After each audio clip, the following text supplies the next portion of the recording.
தாடிக்கொம்பில் உள்ள நேரு வித்யாலயா பள்ளியில் சுற்றுச்சூழல் விழிப்புணர்வு, மாணவ மாணவிகள் கொண்டாட்டம்.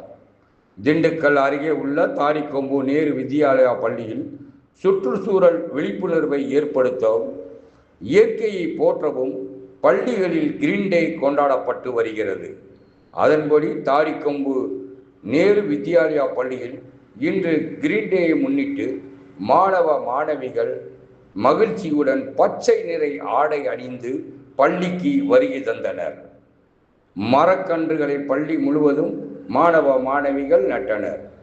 மேலும் மாணவ மாணவிகள் பச்சை நிற காய்கறிகள் பழங்களை கொண்டு வருவது போன்ற பல்வேறு விழிப்புணர்வு நிகழ்ச்சிகள் நடத்தப்பட்டன. இந்நிகழ்ச்சியின் பள்ளியின் தலைமை ஆசிரியர் மரியசாரல் மற்றும் பள்ளி ஆசிரியர்கள், மாணவ மாணவிகள் ஏராளமானோர் கலந்து கொண்டு இந்த இயற்கையை கொண்டாடும் கிரீன் டேயை மன மகிழ்ச்சியுடன் குதூகலத்துடன் கொண்டாடினர்.